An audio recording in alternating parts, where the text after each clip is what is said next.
안녕하십니까. 조세 전문 변호사 고성추입니다. 미성년자 상속 문제에 대해서 계속 말씀드려 보겠습니다. 부모가 있고 자일이 있고 자투가 있다 이거죠. 아들이고 딸이고. 근데 어머니가 돌아가셨어요. 돌아가시고 나서 아버지도 마음이 안 좋으셨는가 1년 후에 또 돌아가셔 버린 거예요. 근데 아들은 그때 이제 중2예요. 중2니까 15, 15세죠. 여동생은 그것보다 훨씬 이제 초등학생이고, 이런 상황에서 돌아가신 거예요. 그런데 아버지가 이렇게 삼성동에 단독주택을 이렇게 단독주택을 가지고 계셨어요. 그러니까 이게 이제 상속이 된 거죠. 졸지에 이제 부모를 다 여의버렸잖아요. 그런데 이 아버지에는 옆에는 이제 동생이 있었죠. 동생이. 그러니까 이쪽으로 보면 이제 삼촌이죠.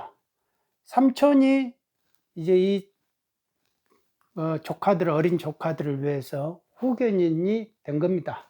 그러니까 이제 법정 대리인이 된 거죠. 그렇게 해서 이제 이 애들한테 아버지 돌아가시고 이제 부모 다 상 치르고 나서 2년이 지났어요. 2년 후에 애들한테 말하는 거예요. 삼촌이, 야, 너희들을 위해서 이 단독주택 이거를 허물자. 허물고 여기다가 다세대를 짓자. 우리 다세대 주택을 지어가지고 나중에 여기서 나오는 임료 가지고 너희들 이제 대학교도 가야 되고 유학도 가야 되고 너희들 앞으로 장래 이런 거를 해야 된다. 그래서 삼촌이 그렇게 해줄게. 그러니까 얘들 입장에서는 우리들을 위해 준다는데 뭐라 그랬어요? 그래요, 삼촌이 알아서 하세요. 이렇게 했겠죠.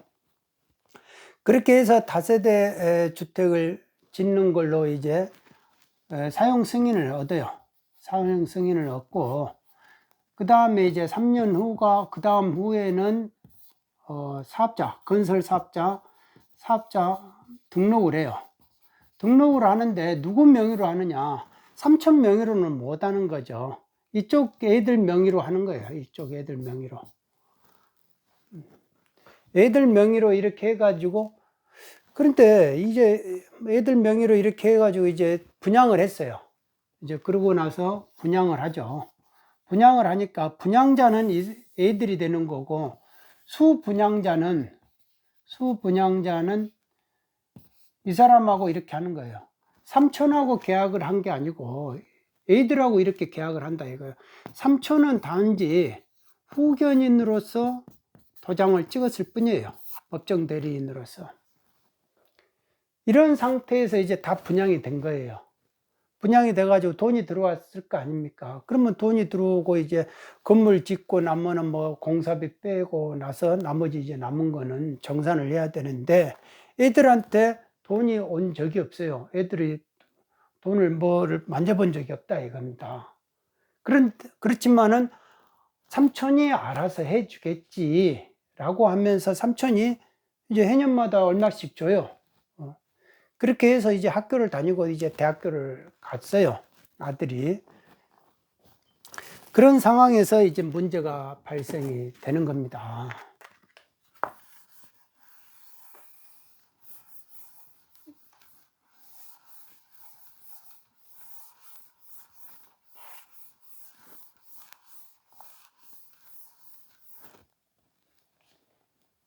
실제 이제 제 이 책에 있던 내용입니다. 제가 이제 실제 다뤘던 사건인데, 국세청에서 이제 저는 다뤘지만은 상당히 안타까운 사건이어가지고 그래서 이제 적었는데, 지금도 보면 참 안타까워요. 7년 후가 됐죠. 7년 후. 그러니까 아버지 사망으로부터 7년 후가 됐는데, 그때 국세청에서 상속세 고지가 나온 거예요. 상속세 고지. 고지로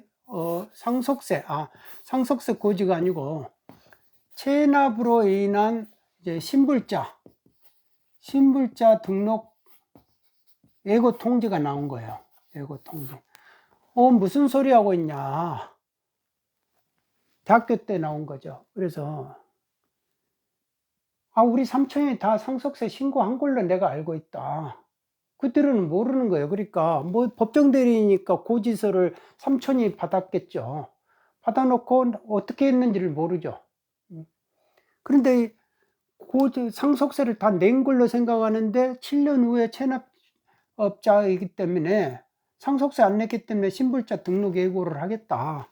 500만 원만 체납하면요 신불자 등록할 수 있어요. 국세청에서 1년에 4번씩 저기 협회에다가 주잖아요. 돈을.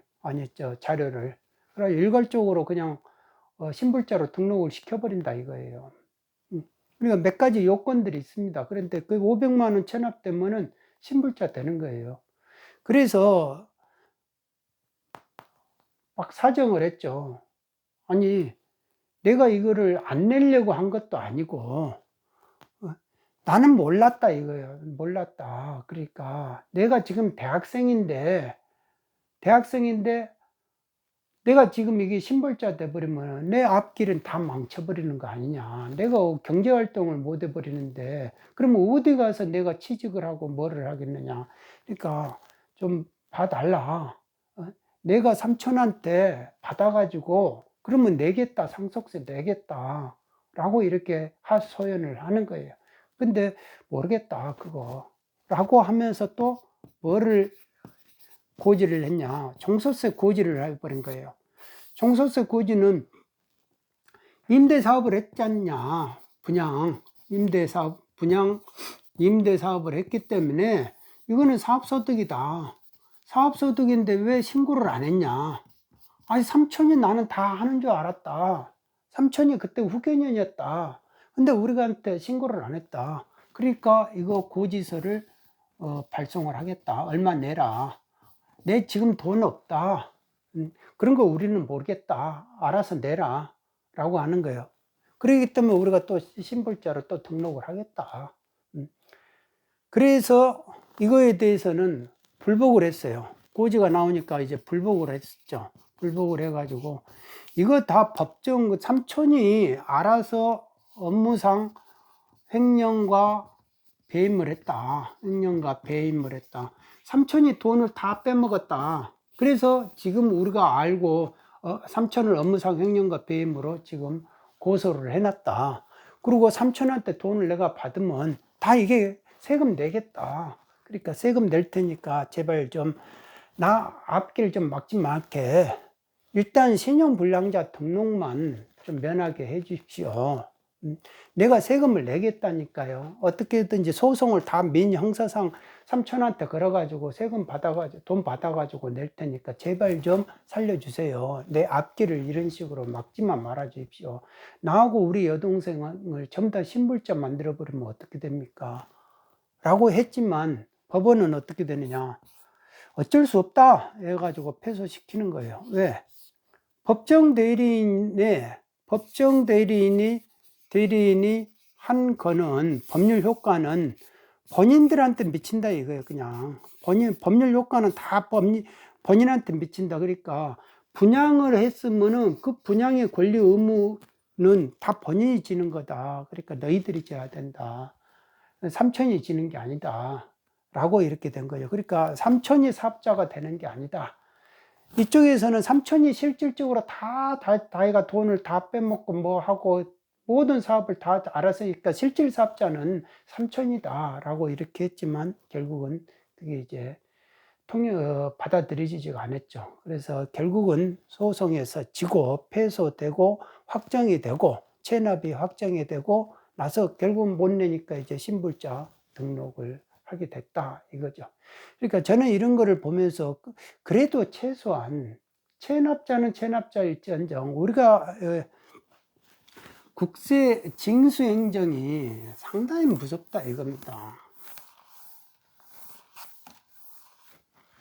가령 3,500억의 이제 뭐 정태수 그분 같은 경우도 체납이에요. 체납인데 무재산이에요, 무재산. 무재산이니까 징수할 것이 없어요. 징수 여력이 없어요. 여력이.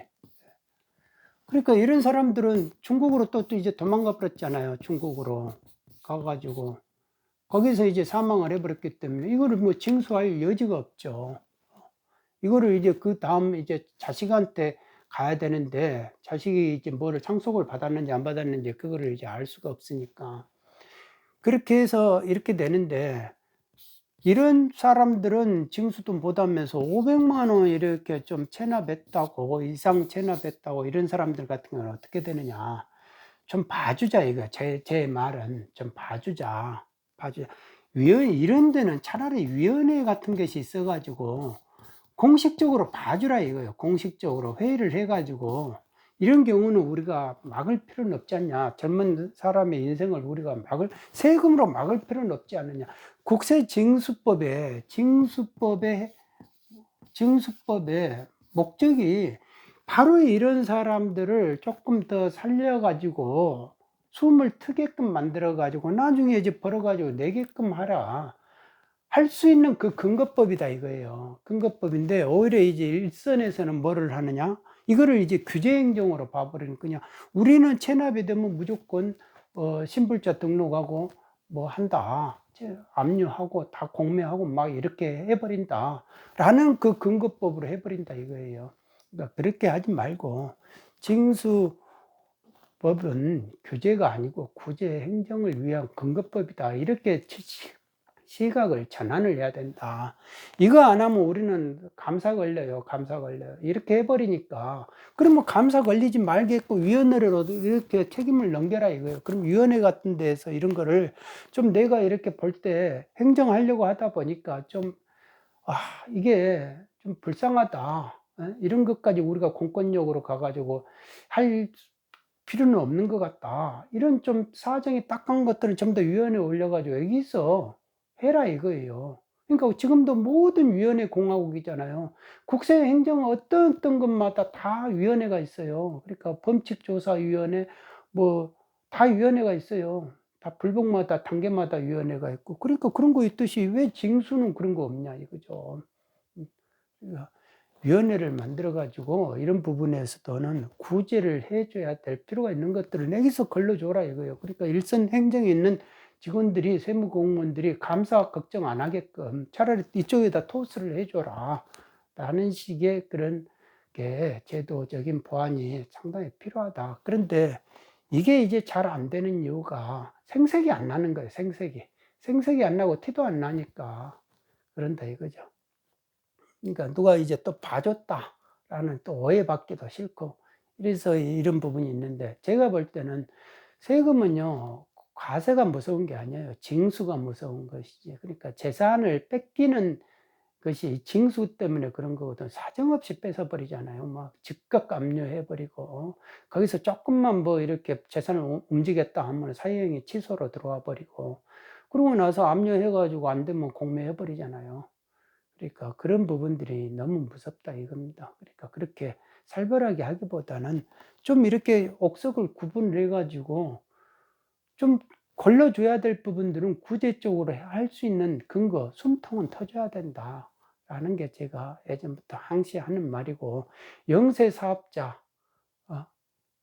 이런 사람들한테는 항시 우리가 좀 베풀어야 된다 이거예요. 막 법의 칼날을 가지고 무섭게 그냥 짝뚝짝뚝 잘라버리지 말고 난도질을 하듯이 나는 모르겠다 하면서 어, 죽든지 말든지 나는 내가 감사 안 걸리기 위해서 내가 하는 거니까 뭐 알아서 억울하면 불복하든지 이런 식으로 하지 말게끔 하자 이거예요. 억울하면 아니 좀 영세 사업자 같은 경우는 자기가 방어할 수 있는 능력이 안 돼요. 그래서 이제 항시 우리가 이제 생계형 사업자라든지 생계형의 사람들 납세자한테는 우리가 과하게 하지 말자. 좀 이렇게 좀 구제적으로 생각을 해볼 필요가 있다라는 식의 이제 제가 그런 건의를 있을 때 제가 국세청 재직 시에 윗분들에게 많이 건의를 해서 그런 생계형의 그런 부분에 대해서는 제도가 그때 정착이 되고 그 뒤로 많이 이제 더 발전이 되는 것 같아요. 그러니까 뭐 영세 사업자는 뭐 불복 대리인도 옆에서 선임해주고 뭐 그런 식의 이제 제도로 점점 이제 발전이 되는 것 같더라고요. 그러니까 구제는 계속 확대를 하는 것이다. 구제는 계속 이렇게 확대를 해주면 좋은 거예요. 규제는 이렇게 줄이는 거예요. 줄이는 거 계속 견제를 해서 이게 구제는 확대하고 규제는 줄이고 이런 식으로 가야 앞으로 모든 납세자가 좀 숨 쉴 수 있는 그런 세정이 되지 않을까 저는 생각을 해봅니다. 감히 국세청 고위 간부 이런 국세청장님에게 제가 건의를 해봅니다. 오늘은 여기까지 하겠습니다. 여러분 모두 건강하십시오. 감사합니다.